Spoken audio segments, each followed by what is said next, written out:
Welcome once again to another Smart Money Hub video. I hope you have been quite well. Last time around, we were talking about our sole proprietors or sole businessmen, people who do their businesses alone, and we ended by mentioning some of the problems that you have when you go solo and you keep out all people and you try to do the business alone. You keep out family members, you keep out close, trusted friends. We saw all the disadvantages. Today we are continuing with the same thing. Today let us start with lack of accountability. When you are doing the business, sole business alone and completely alone, and you're putting everything on your shoulders, you lack accountability. What do we mean? Because you don't fear yourself, because you are the decision maker in everything, you end up not being accountable. If it is not doing progress, you don't fear anyone to critique you. Any funny actions that are not supposed to be done in a business, you don't fear to do them because no one is going to blame you. So you will be subjecting the business to bad practice and poor progress. I think that one is understandable enough.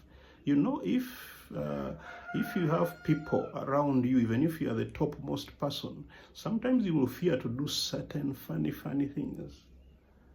Sometimes you will even be forced to talk to customers nicely because you want to lead by example.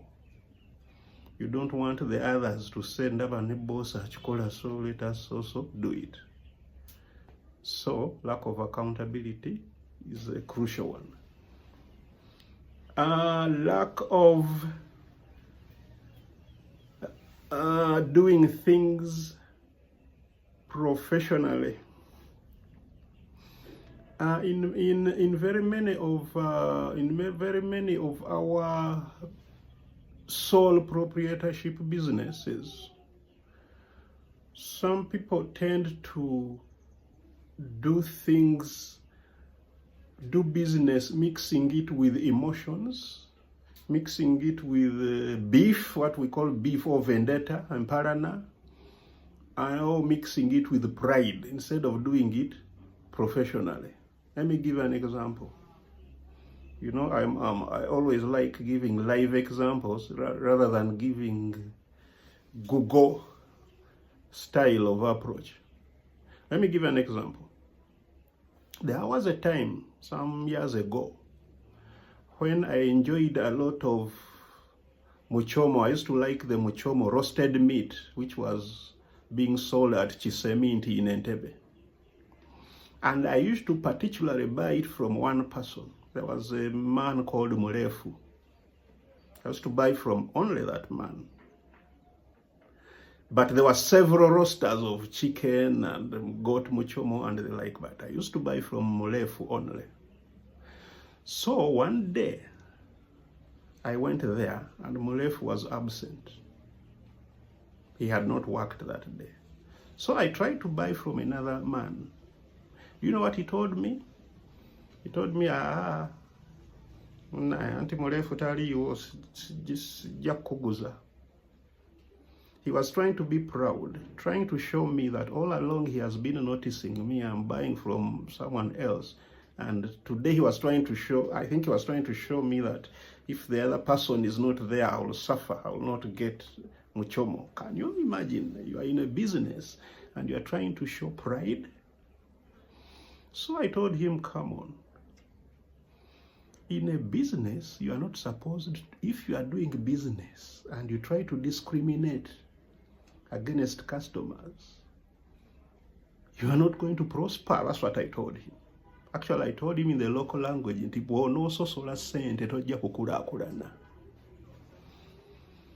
was bold enough to tell me, to reply to me back that gwengo ososola mu kugula. I told him, I got so... that is how bad we do business in Uganda, and we complain that we are poor, and we complain that we are being bewitched, yet we are the bewitchers of ourselves. Nsosola mu kugula. I told him that myself, I as a customer, I have a right to choose where I buy, but you as a seller, if you try to discriminate, you are going to destroy your business. So, well, I left him and went and bought from another.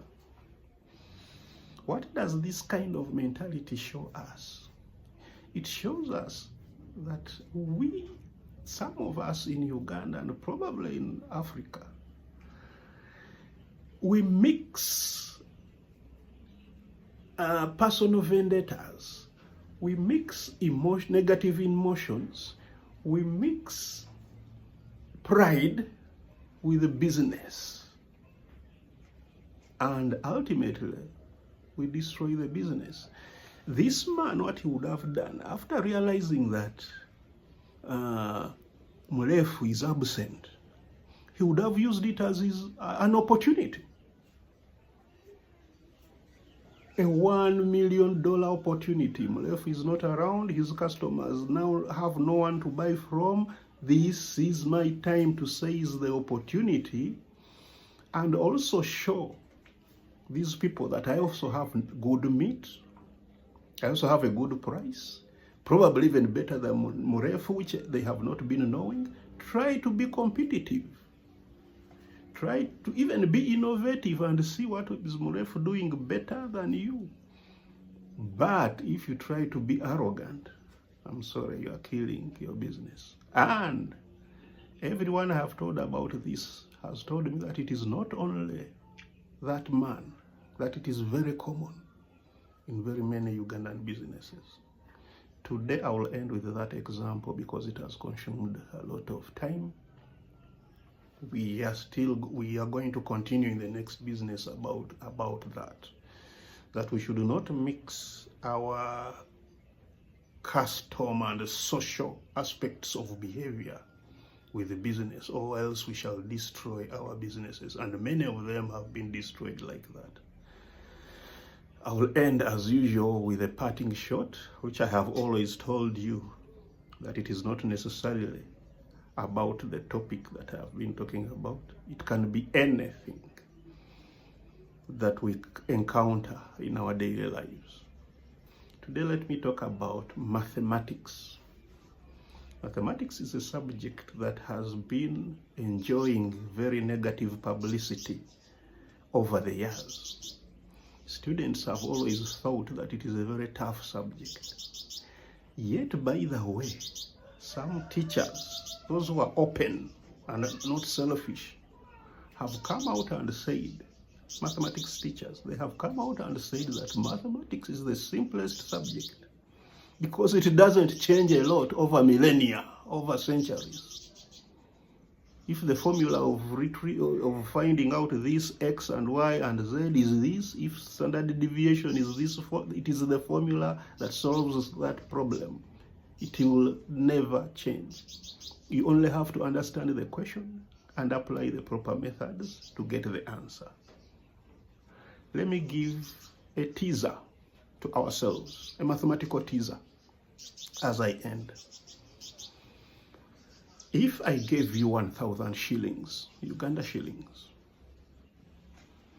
and told you to share that 1,000 shillings with somebody else, and make sure that as you share, you have 100 shillings more than the other person. Share with you and another person, and make sure you have 100 shillings more than the other person. Can you tell me how much you will get and how much the other one will get from the 1,000 shillings? I don't know if I should give you time to create the answer or to tell me the answer. But if you have figured it out, please share with me the answer. If not, maybe I'll give the answer next time. That is all for today. Let us meet in the next video with Money Matters. Keep watching, keep sharing, and keep subscribing to the channel. That is all for today, and bye-bye for now.